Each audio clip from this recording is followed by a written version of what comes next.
How are you? Good. That's what I like to hear. Good. Kings back in action tonight. I'll talk about that game coming up with the Hornets. Don't forget, Rhino has the pregame show at 6:15. Jerry joins us at intermission, and then, of course, we will have the postgame show. The Kings coming out of the All-Star break in miserable fashion, getting blown out by the Golden State Warriors. Sacramento now 10th in the West. And I'll just say this. The Kings are playing a team tonight that was thoroughly embarrassed by the Portland Trailblazers the last game out. It was like an NBA team against a junior college team. If the Kings do not win tonight against the second worst team in the East, a team that is absolutely pathetic, all right? And let me look at my mic again. Ryan just told me my mic's not connected. So let me change my mics. Hang on here a second. Give me a second. Thank you, Ryan, for that.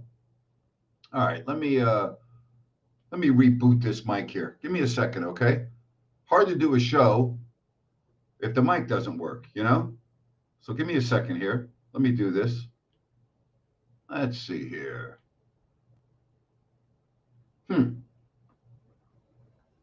Not a good way to start the show. Let's see here.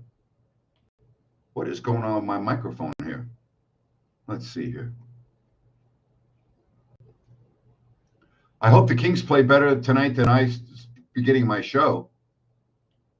Let's see here.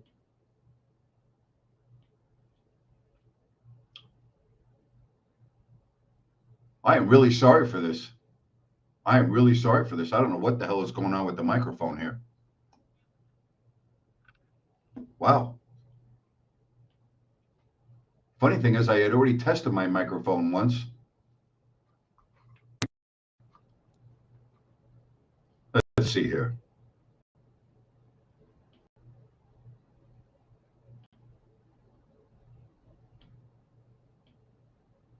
Well, I hope that you can hear me a little bit. I am not on the right mic, and I can't stop the stream and begin again, because if I do, everything will be discontinued, and I really want to do a show today. I really apologize for this. I have no idea what's going on. My microphone on my computer doesn't even show up with what I'm using here, which is very odd. Very odd indeed. Hang on a second.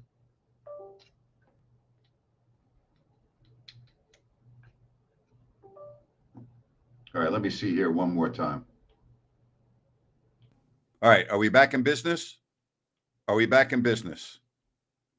All right, I think we're back in business. Sorry about that. Man, that is weird stuff. Very weird. All right, let me start over. How the hell are you? Good, I'm happy to hear that. Let's hope that the Kings play better than the start of this show. All right?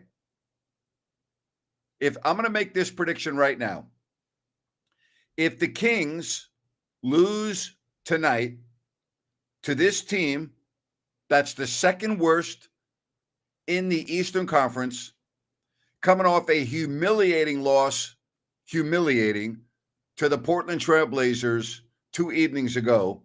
And again, I try to not go overboard and overstate things. But if the Kings lose to Charlotte tonight, they will not win 35 games this year. Their season will end tonight at about 9:30 if they lose this game. They will go into a major spiral. It will be ugly. You cannot lose this game tonight, period. Not only should you not lose the game tonight, you should blow this team out. Now, the last time I said that, the Kings lost. And it seems like every time I say that, the Kings lose. But you lose this game tonight, and you can just say bye-bye to the season. Thank goodness for the Kings that Phoenix is playing so poorly. They've lost 8 of 10. And I was looking at their schedule. They still got to play Boston twice. They still have to play Milwaukee. They have a very difficult schedule. They have 2 games remaining against Sacramento. And I believe that the 2 games that are remaining with Phoenix will determine who the 10th spot goes to the West, because the Kings have a brutal schedule coming up after this week. Brutal. Have you looked at March? Oh, my goodness. Right? March. The schedule in March for the Sacramento Kings, and Ryan puts the schedule up quite often, and we talk about this. The schedule for the Kings in March, oh boy, fasten your seatbelts. Let me read this off to you, okay? After you get done with the Jazz, the Rockets start off the month of March. The Rockets, by the way, have really cooled off, but they're still formidable.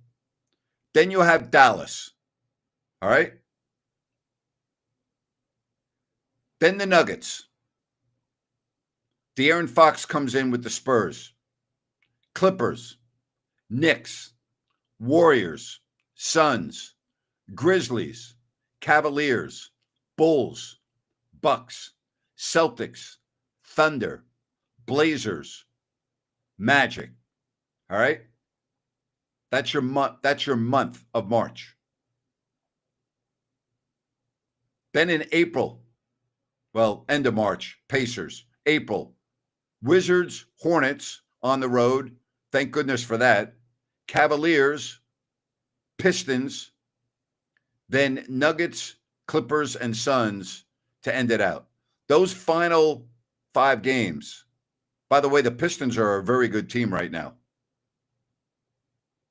But if you lose this game tonight, because you should really beat the Jazz in the next game. I should never say the word should with the Kings.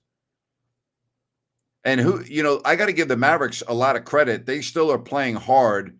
Who knows if they'll have Anthony Davis back by next week? Who knows? Who knows? All right. Again, if you want to get in on the program, happy to have you call the show. All right. If you want to get on, here is your link. Click on that link. You can give me a call, and we'll put you on right here on if you don't like that. Again, Rhino's got the pregame show coming up at 6:15. And then, of course, Jerry Reynolds, halftime, and then the postgame show. We've been down this road before, Kings fans. Is this Monty McNair's last season with the Kings? I think it is. Absolutely.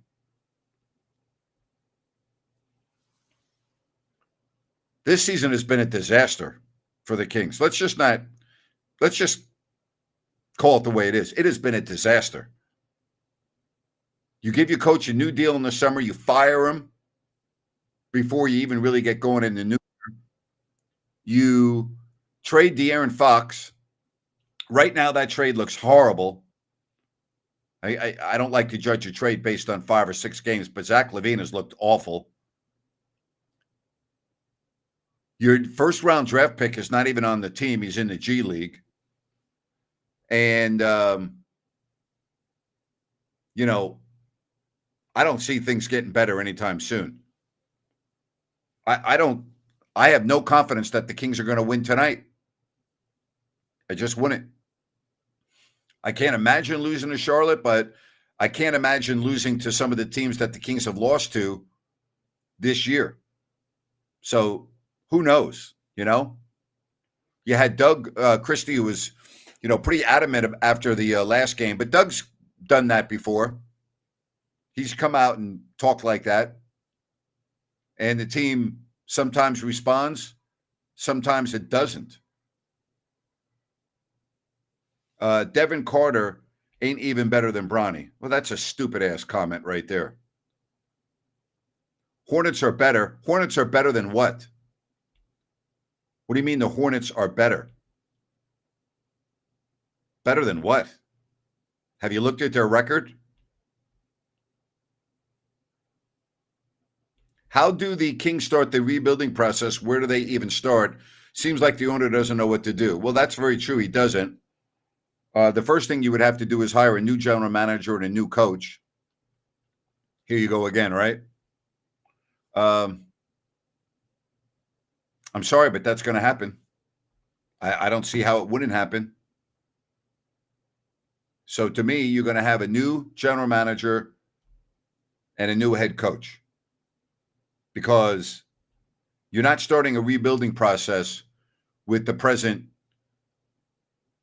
front office. You're just not.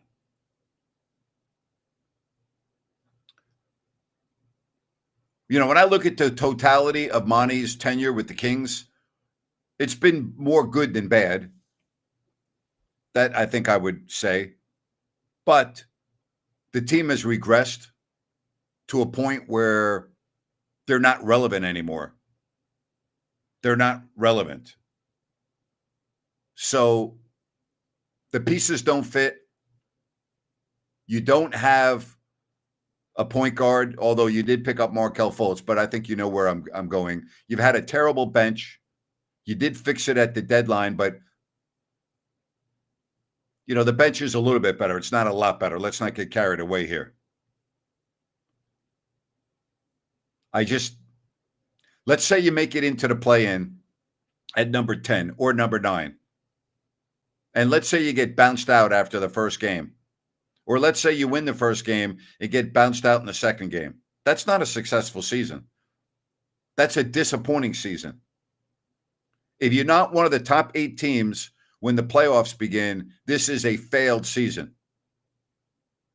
And it falls on Monty McNair. Period. That's how I see it.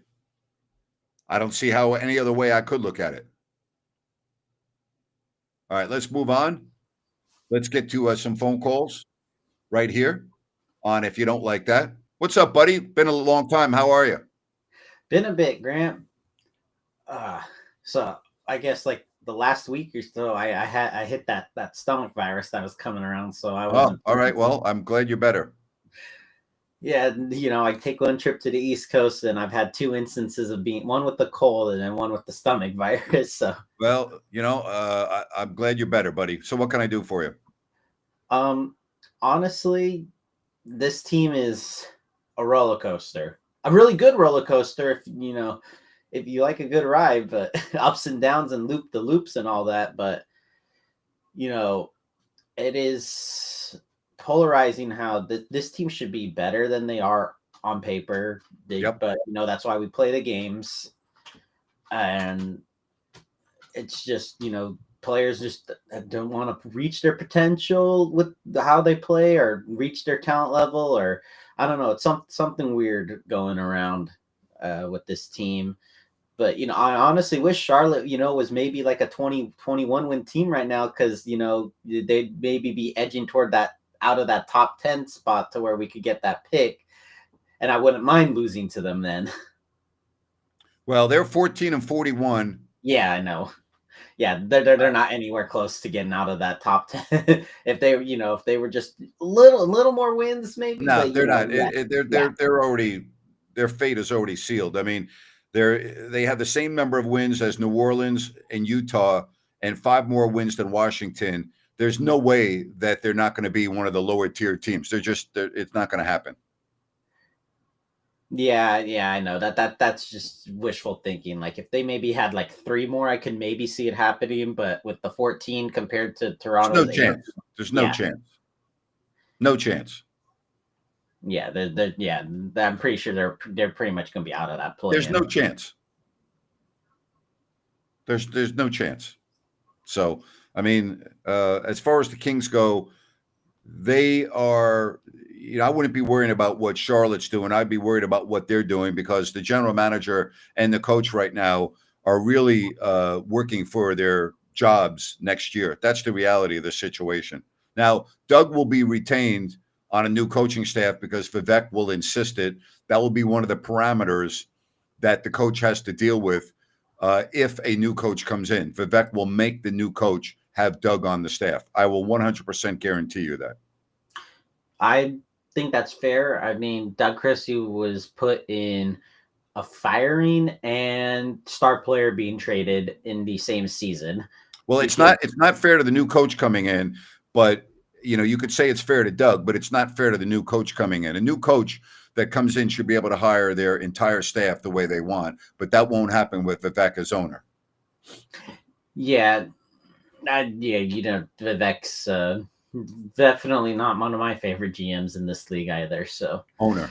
yeah, owner. He's not one of mine. I think he gets way too into his past of coaching his girls basketball team to whatever the heck they won, or what, and he thinks he knows basketball more than he actually does, which again I think happens with a lot of these owners sometimes in any league, baseball, football, any major sport. You start thinking, well, oh, I know enough. I mean, I'm this billionaire, and I've watched this sport, and Well, he's not a billionaire. First of all, he's not a billionaire. That's a big misconception. But he's not poor. But here's the reality: the Kings have had the one constant, which is Vivek, and there's a reason why they're a mess. There's a reason why they're a mess, and he's you can start with him. Yeah. Kings have honestly, I don't think have had great ownerships in their Sacramento tenure. The Maloofs were great owners until the economy tanked in 2007. They were great owners. Players wanted to play here. They treated their players like gold. They treated their employees like gold. They were great owners until they dealt with the economic crisis of 2007 and their new tower in Vegas, which started their downfall. Up until that point, they were great owners. Trust me, they were great. Yeah, I might have been just a little too young to really understand what a good or a bad owner really is, just because I'm in my 20s. Yeah. Nothing. Yeah. So I only really experienced the end of the Maloof eras. Tyreek Evans, Boogie Cousins. But yeah. But at least let's say 15 to 20 years, it really hasn't been great ownership. Well, it's been, I would say just about that. Yes. Between 15 and 20 years since 2007 when the economy tanked. Yes, I would agree with that. So yeah, that's all. That's the start right there. Obviously, fixing ownership is really, really, really hard to do if you want to keep the team in the same city, especially with how this team's history is with that, where we've luckily found a group of people that really wanted to push for the team to stay and not move to Seattle or Oklahoma or wherever the heck they were going. Well, thank you, buddy. Appreciate the call. Take care. All right, Grant. Go King. Right, bye-bye. We get back to the chat line. Here's an interesting question. It says, honest question. If that's the criteria for next season, if we get a new head coach, the requirement to keep Doug, does he bring value to this team, in your opinion, Grant, or is he better in a new role? You can look at this a couple different ways. I was very honest about this when Doug was elevated to head coach. He didn't deserve to be elevated to head coach. All right. It was the wrong move. And when I mean it was the wrong move, it's not the way you do business in the NBA. You don't take a guy who's fourth on the bench and elevate him to interim coach. Just the wrong move. So when I say he didn't deserve it, it wasn't his turn. Doesn't mean that he would never be a head coach. Doesn't mean that he would have never been in position to be in that role, but it was too early. It wasn't the right move. And so I also said that Doug had no choice but to accept it, and I would have done the same thing. So if the Kings do not retain him as the head coach and remove the interim tag, is it fair to Doug to just have him no longer with the organization? And the answer to that question is no, it's not. But it's pro sports. And fair sometimes doesn't come into the equation. I believe Doug will be on the staff next year if he's not the head coach. Matter of fact, there's no doubt in my mind that will be one of the requirements for the new head coach coming in. And a guy that wants a job and wants the money, which is really what it's all about, to become a head coach is going to say, okay. They're not going to say no and decline the opportunity to become a head coach in the NBA. So that's just the way it is. When you say Doug brings value, his value really is to the fan base. That's the value. He doesn't have any value to the team any more than another assistant coach would. That's so, John, I got to tell you that that's not accurate. Okay. A lot of coaches in the league bring value to their teams, both head coaches and assistant coaches. What was his value that he was bringing to the team when Mike Brown was the head coach? Like, defensively, were the Kings any good? No. Defensively, are they any good now? No. What's Doug's specialty? Defense.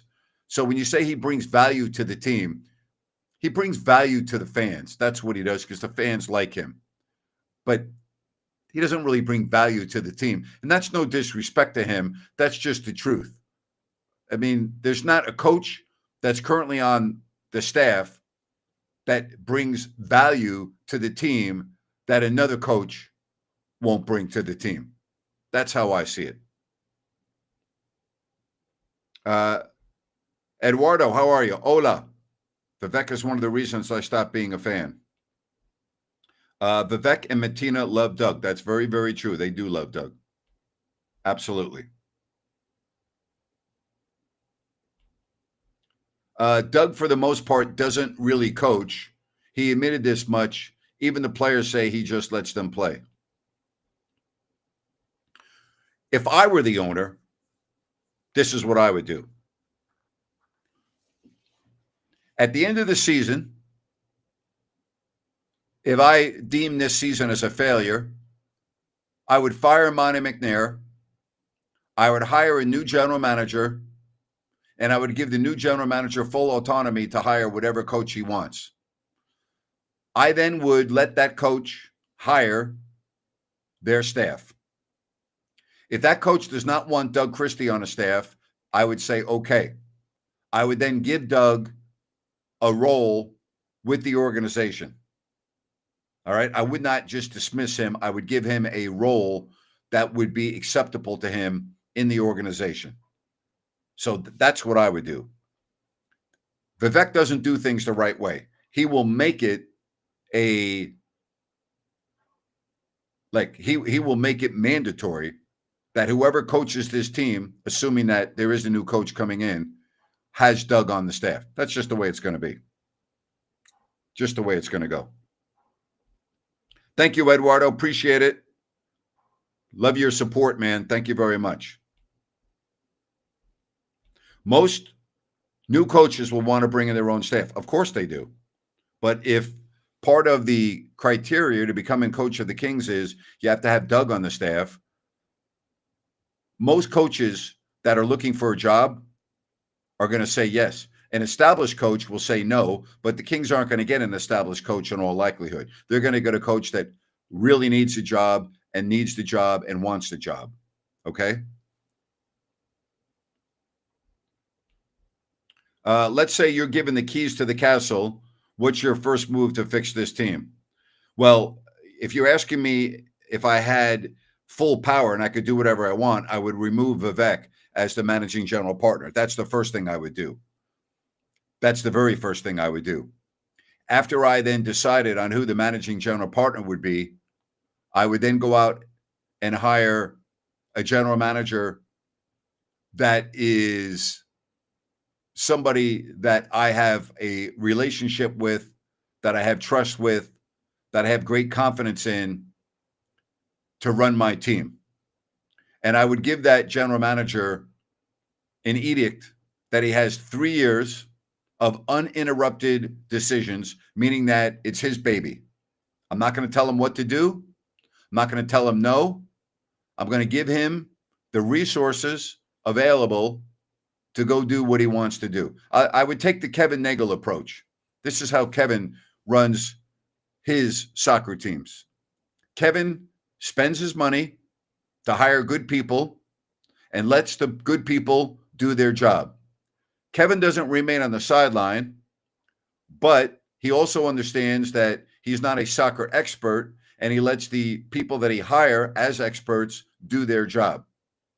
Kevin is very into the moves that are being made, but he also lets the people that he hires sink or swim on their own. And if they sink, that individual is replaced in due time. If they swim, he lets them continue to swim. That's how I would run a professional franchise if I were the owner. It's the right way to do it. It's the best way to do it. And you understand, and the people that you hire understand that they have a timetable to do their job. And if not, they will be replaced.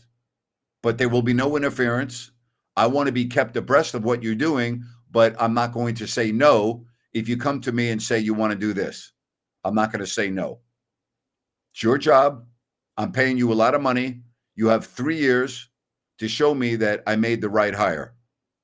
After 3 years, if you are doing a good job, you will get a new contract. Not before then, but after then. That's how I would run a team. So what's more likely, a new front office or a fire sale on the team to essentially try and start a rebuild? Vivek is not into doing a rebuild. So I would say that's unlikely because he thinks that this team's a lot better than their record indicates. Vivek is not going to sell the team anytime soon, in my opinion. Would Christie intentionally or unintentionally undermine a new coach if he remained on the staff? He would not undermine the coach. It's not his personality. Not going to undermine the coach. The question is, if you hire a new coach, who's going to be the lead assistant, right? Who's going to be the rest of the staff? And if it's a coach like Mark Jackson, then you'll know that the owner hired the coach instead of the general manager. I just don't like the future of this franchise right now. I think they got real issues. And I've talked about this with Rhino and Jerry. You look at the Kings roster on a piece of paper and you go, wow, right? You go, wow. When you watch them play, you go, uh-oh, they don't fit. The pieces do not fit. Now, could the team go on a run? It's unlikely with the schedule they have, and it's unlikely with how bad they play defense, and it's unlikely with how poorly they shoot the three. But, I guess they could. I think it is more unlikely than likely. But I've seen this team play since October with some new pieces, with a lot of the old pieces, and it doesn't work. And there's too many bad losses. And, Mike Brown's press conferences and Doug Christie's have a similar tone, one of exasperation. Like, that's what Mike's post-game press conferences were very often, exasperation. Doug, the last several games, has been exasperated and talked about how, the fans deserve better. And the fans, well, yes, they do. That's the same thing we heard from Mike Brown. It's not working. It's not working. I just do not see this turning around anytime soon. 5 weeks from professional baseball in Sacramento. How about that? What's my deal with Mark Jackson? I don't have any deal with Mark Jackson. I don't even know Mark Jackson. Well, I shouldn't say that. I've talked to him a couple of times. But I'm just telling you, that's who Vivek loves. And Vivek's going to do what he wants. I mean, if I were going to hire a coach, I have a couple of coaches in mind that I would hire or that I would interview. And I believe that they would be a very good fit for this team. But I'm not so sure Vivek will do that. Might be more important to keep the draft pick at this point. Draft picks are just what they are. They're picks. If you don't take the right guy, it really doesn't matter. It's just, you got to take the right person. Kings are losing this one. You think the Kings are going to lose tonight? If the Kings lose tonight, you can say goodbye to the season. Bye-bye. And if the Kings lose tonight, you're going to see a downward spiral that's going to be ugly with a capital U.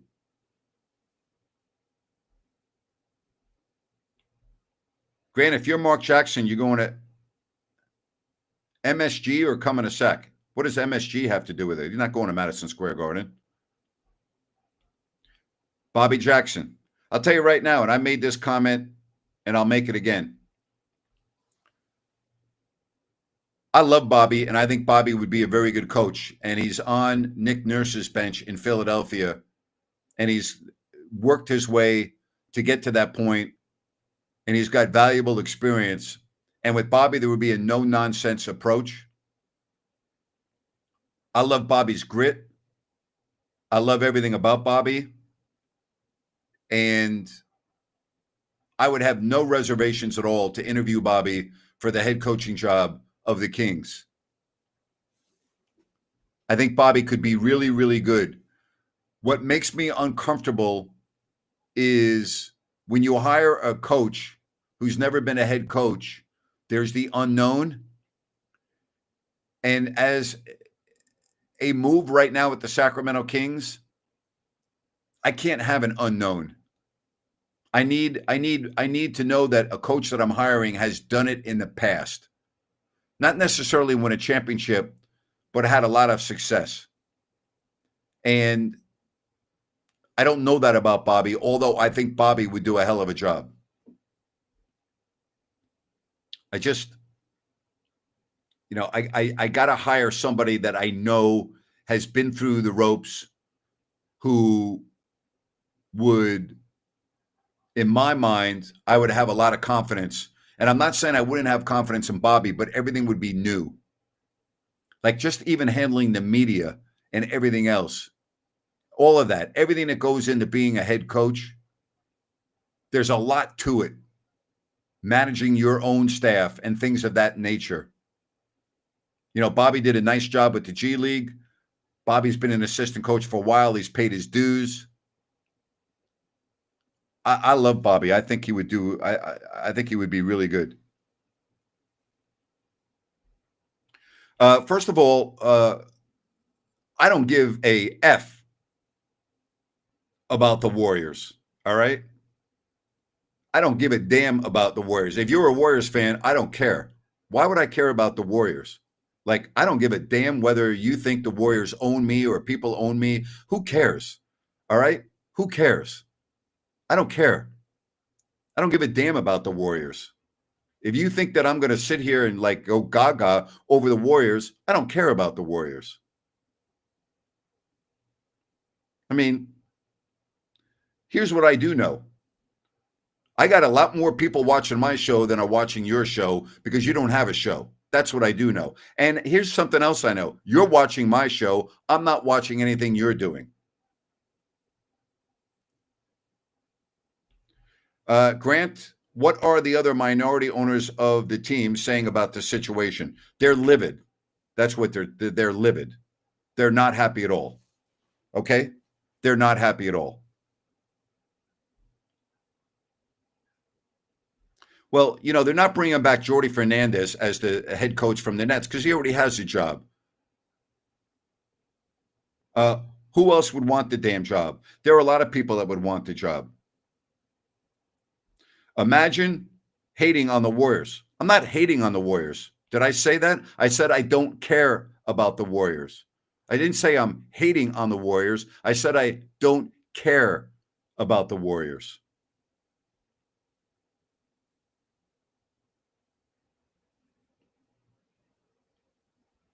I mean, seriously.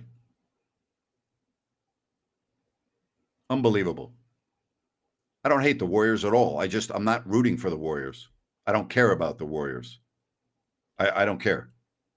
Big difference. Love the fact that everyone is talking NBA. Don't forget Ryan coming up here at 6:15 with the pregame show. Then we will have halftime with Jerry Reynolds and the postgame show, all coming up with the Kings and the Hornets. You know, it's interesting you say, Terry, it's Terry Stotts. He'd be one of the first guys I would interview if I was looking for a head coach. I think Terry Stotts would be great. I think he'd be excellent. Terry would be one of the first guys I would interview. Be one of the first people I would interview would be Terry Stotts. Love the guy. And I know he's a very good coach. He's had good success. He knows the league inside out. You might call it a retread. I would hire Terry Stotts in a second, but I would interview him along with other candidates. But he would definitely be on my list. He would definitely be on my list.